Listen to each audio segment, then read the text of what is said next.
जो कार्य पिछले 20 वर्षों में माननीय श्री नीतीश कुमार जी के नेतृत्व में डबल इंजन की एनडीए की सरकार ने करके दिखाया है, वह गति, वह स्पीड इसी प्रकार से बनी रहे, इसके लिए अपने बिहार के बहनों और भाइयों का आह्वान करने के लिए आज मैं यहां दानापुर से आह्वान करने के लिए आपके बीच में आया हूं। बहनों और भाइयों, कौन नहीं जानता है 1990 से 2005 तक बिहार का जंगल राज और परिवारवाद आपने देखा होगा। कौन वे लोग थे जिन्होंने बिहार की ज्ञान भूमि को,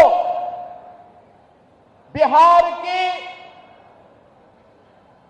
इस आध्यात्मिक ज्ञान भूमि को परिवारवाद और अपराध की भूमि बना करके यहां के हमारे नौजवानों के सामने पहचान का संकट खड़ा कर दिया था।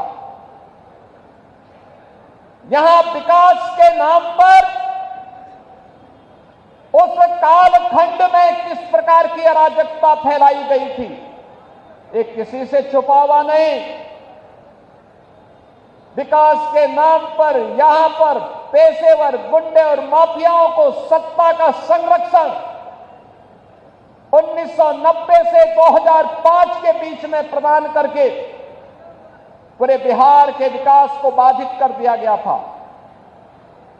बिहार के नागरिकों के सामने, बिहार के नौजवानों के सामने पहचान का संकट खड़ा हो गया था।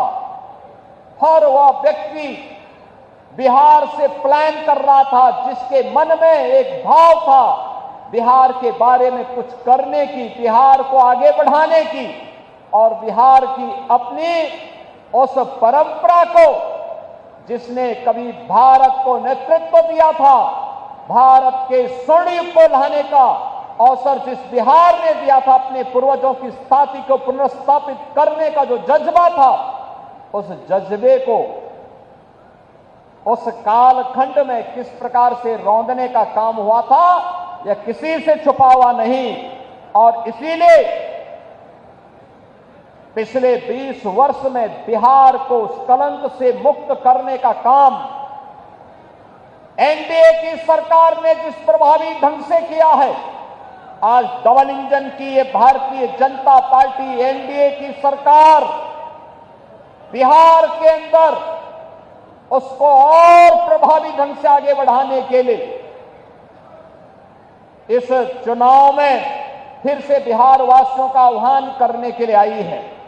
बहनों और भाइयों, अब बिहार में यहां के विकास को कोई बाधित नहीं कर सकता।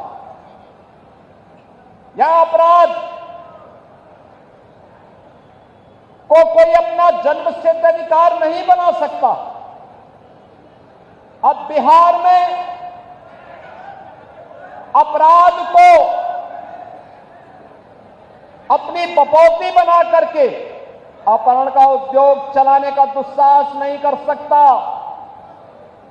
अब तो केंद्र सरकार ने और राज्य सरकार ने मिलकर के विकास के जिन कार्यक्रमों को आगे बढ़ाया है, उन कार्यक्रमों में अब पेशेवर माफिया और अपराधी कहीं बाधक नहीं बन पाएंगे।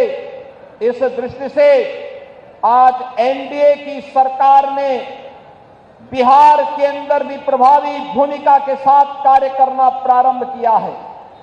आज बिहार का नौजवान जब बिहार से बाहर जाता है, हर क्षेत्र में अपनी एक पहचान बना के दिखाता है।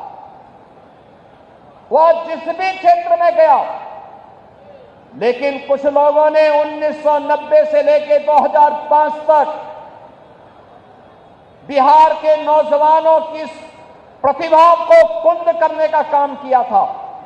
बिहार के सामने पहचान का संकट खड़ा किया था और बिहार इसकी दंश को लंबे समय तक झेलने के लिए मजबूर हुआ था। एक से एक बड़े घोटाले यहां पर हुए थे। जो पैसा यहां के विकास में खर्च होता, नौजवानों के रोजगार पे खर्च होता, बाढ़ जैसी समस्याओं का समाधान करने के लिए, दियारा के ब्रिजेस के निर्माण के लिए, अमृत योजना में जनता को नगरीय क्षेत्र में बुनियादी सुविधा देने के लिए, हर घर नल के माध्यम से शुद्ध पेयजल की आपूर्ति करने में खर्च होता, वह पैसा यहां पर चारा घोटाले जैसे महा घोटालों में खर्च होकर के बिहार के नागरिकों के सामने पहचान के संकट को खड़ा कर दिया गया था।